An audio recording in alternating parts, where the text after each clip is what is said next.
And Alex, you're not, remember, I'm going to have you on my live so you can tell everybody how I was right about the Miami and Boston prediction and you were wrong. If you want to go live later today, just let me know. I'll be ready. Just let me know. I got the ammunition ready. I'm like ready to go. I mean, I'm about to be the Celtic fan that knows all the excuses on how to scapegoat this. Oh, Kemba's injury, man. You really expect us to do anything without Kemba Walker? We need a legitimate big man, man. What are you talking about? You think we're going to match up with Bam Adebayo? What's going on with all this, man? All the injuries, coronavirus in the bubble. There was bubble magic. I don't know what to claim about Jimmy Butler being the first fifth seed to make it to the NBA Finals. This was some bullshit. The Celtics would have been there. I'm telling you, if we had a big man and a healthy roster, that's what I'm saying.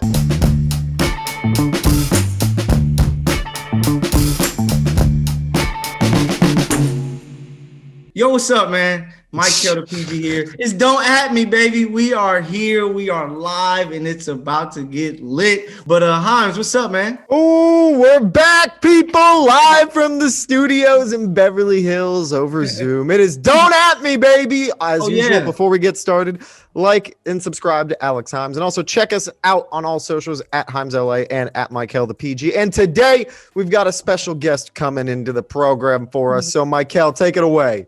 Hey, I got you, man. So before we introduce the guest, I have to say rest in peace, Hank Aaron, the legend, one of the greatest baseball players ever. Much love, rest in peace. But our special guest, she is here, Miss Joy D'Angelo. What's up, Joy? How you doing? I'm great. I'm just, chilling, getting ready for these games tonight. How are y'all doing?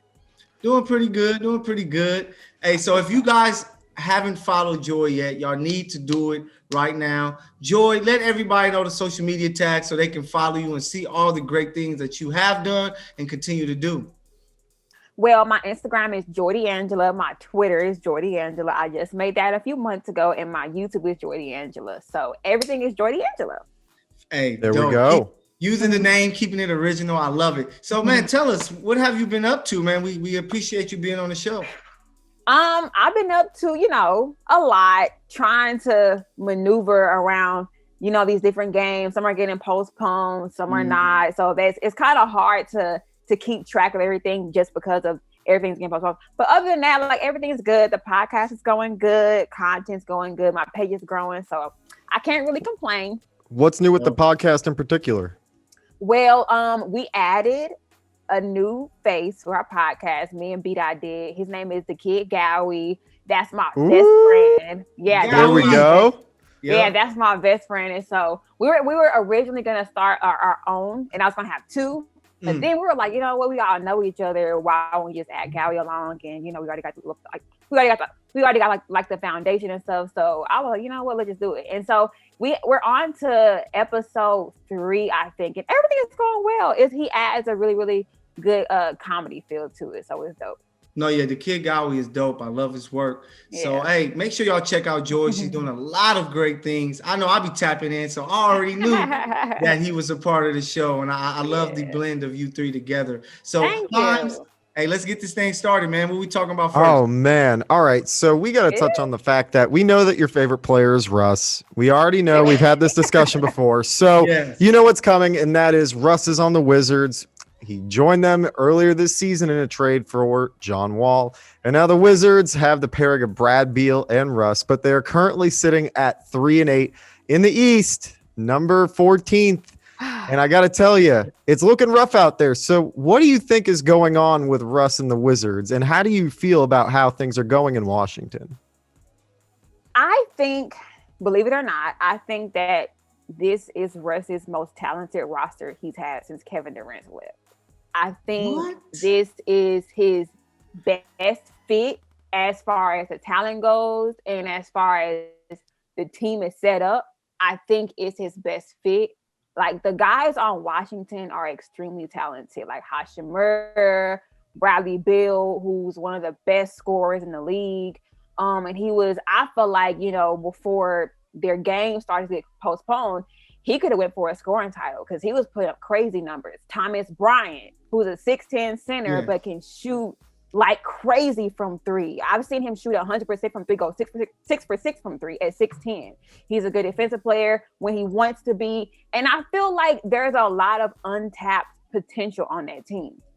The problem that I've seen from the Washington Wizards, it's a mixture of they can't play defense for crap. No, they can't. They can't. Because they call fouling defense and they get into foul trouble. They have a turnover problem. Yes. And things like that. But there's not really they have skill and talent. It's just they can't get over the hump because my thing is, it's a young team. But really young. They haven't been blown out yet. Every game has been close games, including contenders. True. Like they beat Brooklyn. They could have beaten Miami and teams like that. They can't close out either. It's a lot of different stuff. A problem for me is Scott Brooks. Like he can't back with Scott Brooks. Oh my gosh. I just hate with Russ' career, it's my guy. I've been knowing him since middle school, high school teammates. I just hate that he never had that coach that really challenged him, that he truly respected, that pulled the very best out of him. Like, it's too late for that now too in his career. He's gotten to that point. We've all talked about it. He is now our generation's Allen Iverson, which is the sad fact because every team he goes to, he puts up highlight reel numbers. He's almost at a triple-double right now. Let me tell you, he's at 19.3 points per game, 11.3 assists a night, and 9.7 rebounds. Yeah, that guy is killing it still in Washington, and he's still playing with he's actually playing with the guy that's leading the NBA in scoring in Brad Beal at 34.9 a game. Okay. Like, look, they can't close games. Yeah. They're not even healthy, but more than that, I just want to touch on the fact I was kind of astounded that you said that this was his most talented roster since Oklahoma City. I think I'm going to have to disagree. So I'm just going to have to say it. Like the 2016 roster, they still had Victor Oladipo, Enes Kanter, Steven Adams, Taj Gibson. They had Andre Roberson, everyone's favorite defender, Doug McDermott, DeMontis Sabonis. But you have to look at what the contributions look like. No, 100%. I'm looking at them. I'm looking at them. And these whole thing. I agree with you that there are still teams, right, that he played on that were talented. All right. The point is that the Wizards this year, I think, are this year's NBA dumpster fire that needs to actually call it like it is. It sucks because at this point for me, I want the best for both Russ and I want the best for Brad Beal. Yes. Bradley Beal, though, is younger, is doing way more, and to me deserves to be freed and going to an organization that can win. I understand wanting to stand by your team, Michael. I understand it. But still, at the end of the day, these are ballers, and if Russ has gone from multiple organization to organization and it hasn't worked out, then what about giving Brad a chance to go to another organization and see how it works out for him? Because then we can actually tell if that's the player in Russ that's the problem or if it's the organizations and the coaching structure that he's not gotten correct. Joy, tell me if my genius idea that just came to me wouldn't be the best. If Russ ended up in Brooklyn for Kyrie Irving. Well, we've seen that. We've seen those posts. I want it to happen, but at the end of the day, I know it wouldn't work just simply because James Harden, the Russ and James thing, for example, like they said the reason why Russ wanted to leave Houston was because James Harden was doing too much partying. With that being said, he's not going to stop partying. So even him going there won't stop anything. So he's going to Brooklyn, New York. Right. And so even then, you look at, the same thing with Houston, who's taking the last shot. What does it look like? Because in a way, I feel like even in Houston, it looked awkward with just Russ and James. So I feel like it could work if Russ didn't have a problem with James Harden's partying.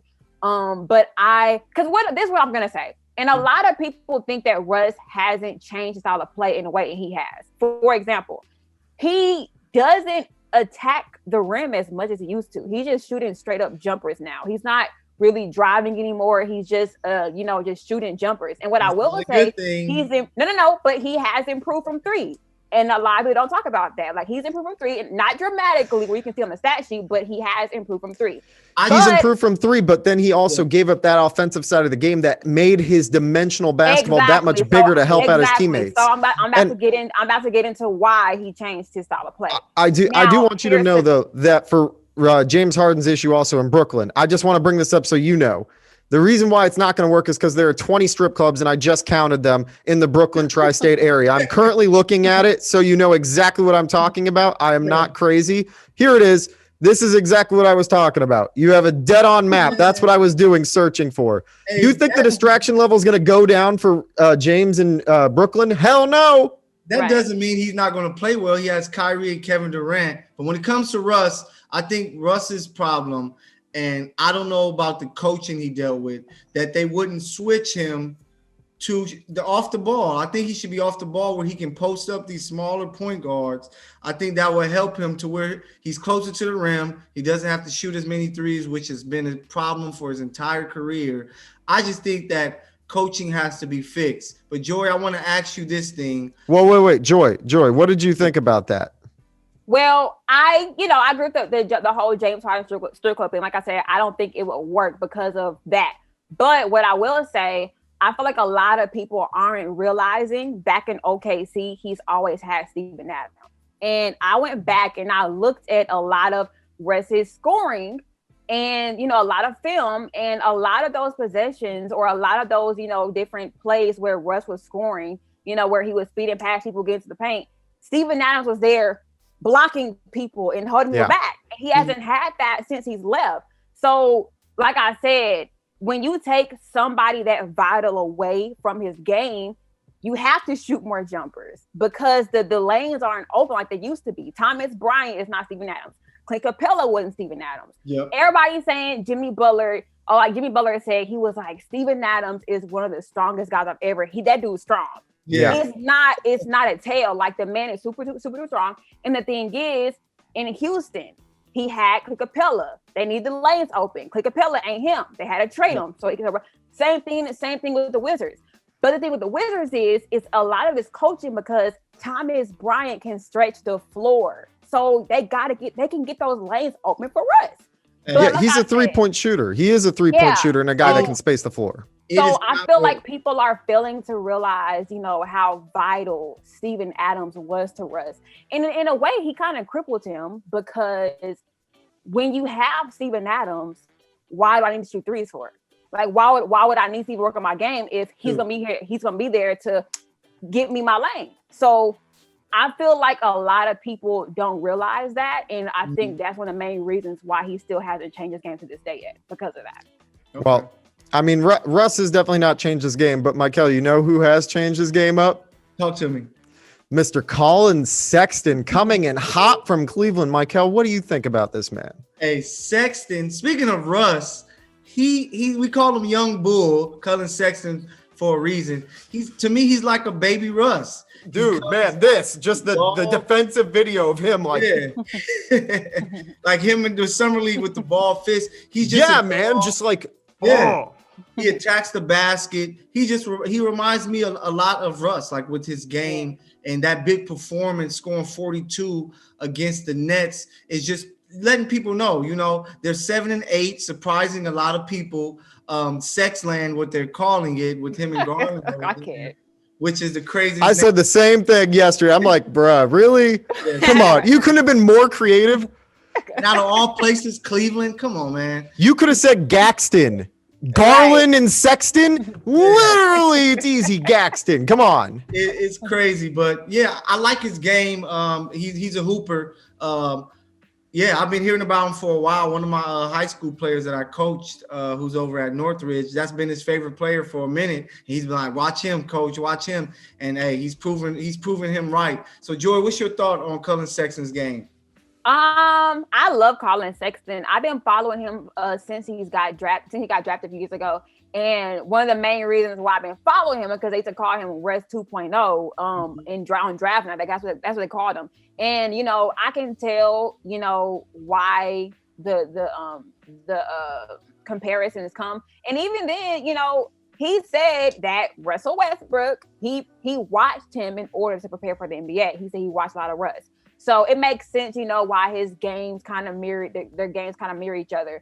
And a lot of people aren't also realizing his averages have jumped tremendously from the stat line. Oh, yeah.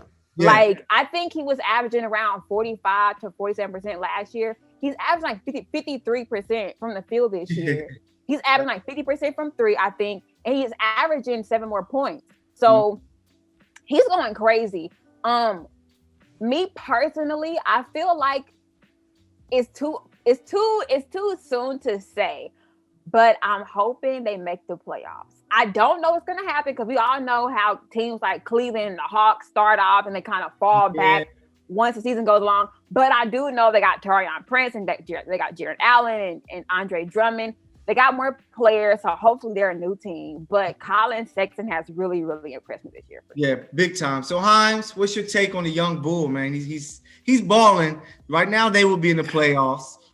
So yes, like Joy said, they can keep it going. So Himes, what's your thought on our guys, Collin Sexton? Look, I want to point out the fact that they've also been without Kevin Love for the majority of this. So he's taking on a majority share of the scoring load and elevating his game before our eyes, right? Aside from the fact that we know that he scored the 20 points in overtime to get them the win, he was already at 22 and ended up with 42 at the end of the game. Look, Sexton has been amazing. I've said it since last year when I covered his game against the Celtics and he dropped 38 on us. That at his time was his career high. Collin Sexton is benefiting now, not only because he's becoming a more dominant scorer for Cleveland and they're actually running a lot of plays through him, but he's also gotten guys around him that can score the ball to make his life easier. Having Garland there makes his life a lot easier. Having a rim runner now in Jared Allen, basically a micro version that's getting paid way less in Andre Drummond in comparison to Drummond, right? Then when he gets these guys back, they're going to be so much better. All right, let's just point out the stat lines because that's one point of emphasis, and I think he deserves to be in the ranks in discussion for most improved player of the year. He went from 16.7 points a game in his first year to 20.8 in his second. And here we are now in his third year to 27 a game already. He's at 27 a game already. He's at 77% from the free throw line. And that's normal because he's getting more attempts per game. He's definitely, as you said, Joy, he's shooting efficiently. He's shooting 54% on 2-pointers and he's shooting 50 exact for threes. Exactly. Like this guy is not only playing dominant basketball because his team needs him to score to be efficient. He's playing efficient scoring basketball. And they're winning games. Yeah, and they're winning. Yes. He's delivering value both on the stat side as well as the win column, which is something Cleveland is needed. Joy, you haven't seen it, but what he looks like to me is whenever I match up against Alex and we play basketball, it looks like what I do to Alex. Joy. All right, let's put this in context. What he really means is I'm calling Sexton and he's Earl Boykins in this scenario. Get out of here. Don't believe the hype. But, hey, we could talk about Cullen. He's balling big time. But, hey, it's been a month of the NBA season. Oh, my gosh. All right. A lot has come by, so – Let's oh yes. I guess we could say our favorite teams. Players so far. For me, I'm gonna make it simple so I can pass it on. The Brooklyn Nets. You had James Harden, big time. I'm just excited to see what they're going to do. My Lakers, of course. Bringing the banner out and then being the best team. Still, nobody can beat the Lakers. And then as a player, Joel Embiid, he might be the MVP right now. And this is the time for Philly to overleap the Boston Celtics, and I'm really excited about it. Joy, favorite team so far, favorite players after 1 month? When I say favorite team, because my followers are they're gonna try to twist this. I mean the team that has impressed me the most. Okay. And the team that has impressed me the most is Philly, because Philly, them getting Steph Curry was really big for them. Big time. And I will say Danny Green has had his games where you know how he can get, like from last season. But I ain't too pressed on him right now. But the players, Joel Embiid, Shake Milton, and Tyrese Maxey, they have, I tweeted the other day, I said, Shake Milton and Tyrese Maxey, those guys are going to be so vital for them in the playoffs. Like, I'm talking about X Factor type of guys. Yeah, because do you remember how last year Tyler Hero had like a breakthrough kind of you know how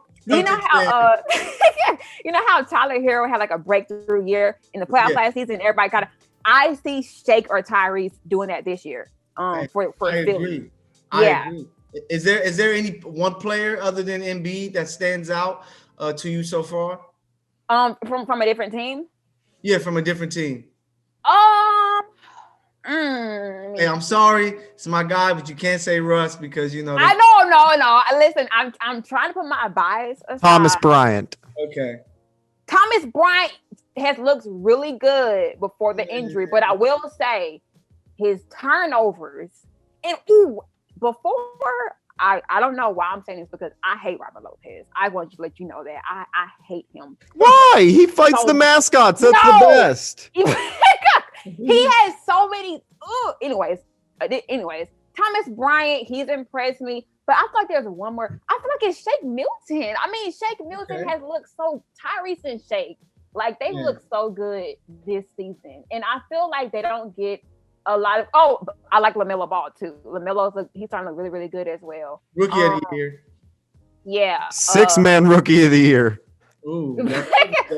And Paul George, we know how he is in the playoffs. So we're waiting for the playoffs with Paul George. Yeah, but you know.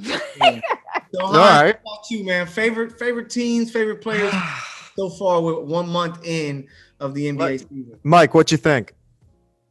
Oh my God. Joke's on you about the Philadelphia 76ers nonsense. All right, but if we're actually getting serious about this, all right, wait. Let me get this taken off so we can get serious for a sec. Okay. All right, so what I actually want to start with, though, of course, I'm going to keep the ring on for this, is Jaylen Brown's evolution, because this is something that Celtics fans have known was coming. Right? We saw that he was able to take over games and he was an offensive juggernaut that needed to get the ball more. He just at times wasn't able to get the ball because there wasn't enough shots to go around. At one point with Kyrie in them, now he gets the full look with no Kemba. We're getting to see the full-blown game that Jaylen Brown has, who looks to be the most consistent two-way player for the Celtics, ideally and realistically. Now, the second thing I'm going to mention I'm thankful for actually isn't necessarily on the court. Non-Celtic for you. Who's a non-Celtic? All right, so my second thing is I'm actually very thankful that Karis LeVert was traded, because if not for the trade, he may have not been able to find out about the diagnosis in reference to what's on his kidney prior to that. So it really was a mitzvah and a blessing in and of itself that he ends up getting traded, going to an organization to become the face offensively, and going to a place that loves its players, that really stands behind them. So I'm very glad that he was able to get traded, 1, 2, to end up there in a place where he will be loved, and 2, getting that diagnosis and finding that out, because that's a blessing, right? Yeah. And then the final thing, and this is just because, the times are changing, and that is the times are changing for Cleveland. I'm showing them love. They're finally getting love. They finally get a postseason win. They finally get to be there in the NFL. The Browns finally make their stamp, right? Yeah. And now the Cavaliers at the same time are showing sparks of hope for their fans. This is a time to actually be happy. Like, there's so many other stories that we can talk about. We mentioned some of the other stuff, with the Lakers, with the Nets. These are all cool storylines, but let's be real. There are other teams and organizations that don't get the love. I mean, I could also mention the fact that the Raptors are struggling, and that's kind of a blessing for me to watch, because I'm looking over here like, Raptors fans actually thought they were going to be contenders. But Cleveland's getting love. Karis LeVert, it's a blessing. And Jaylen Brown, my goodness, keep on evolving, brother. Oh my God. I'm excited just because a lot of exciting basketball to come forth. My Lakers look like they're gonna go back to back. So we're gonna have a double parade, 2 parades in 1 year for the Lakers. It's gonna be great. The fact that you guys have to do 2 instead of 1, it means literally nothing. Let me just tell you something. I'm gonna be the petty Celtics fan right now and just say it out front, right? The fact that you guys won this year, cool. I'm glad that the Lakers and I'm glad the Dodgers were able to get a win, because they needed to, especially after the cheating scandal occurred. That's nice, right? It's good vindication, especially for a guy like Kershaw that deserved it, right? Yeah. For the Lakers, of course, I'm not going to be happy, even if AD is a Wildcat. Shout out to UK Nation. But even at the end of the day, you guys are going to end up having no parade in the year that you guys won. It's already done.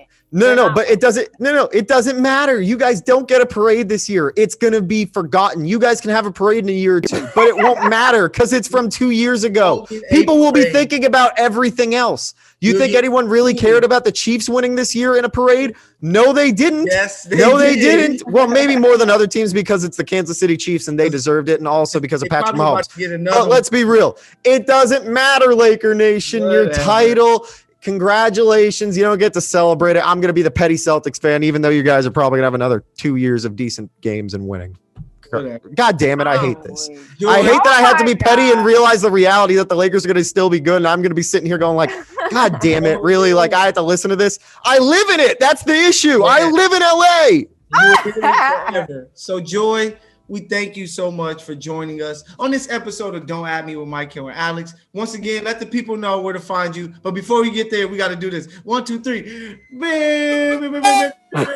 Latest episode of Don't At Me, baby, with Joy D'Angelo. Woo! Let everybody know where they can find your work, so they can tap into everything you got going. I forgot to say earlier, Julius Randle has also impressed me a lot from the Knicks. Yes. I had to say that really fast. But yeah. So on my you can find my interviews on YouTube. I'm gonna start up my next season of Unrestricted. So I'm gonna start my interviews back up in I think next month probably.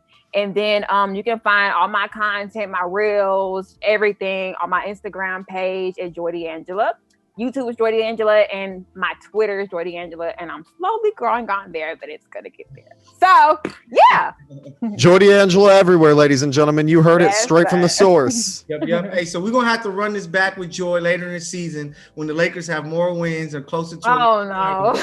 And then yeah, and when we can also touch base when the Wizards are 5-28, right? All right, yeah. Listen, Thomas Bryant has his ACL torn. I am not expecting. Man, if you're really going to tell me that the Wizards season really relies upon Thomas Bryant's ACL, the Wizards got more problems than that. That is their third best player. We are not going to do that. Man was averaging double digits. He was come on. What are we doing? What is this?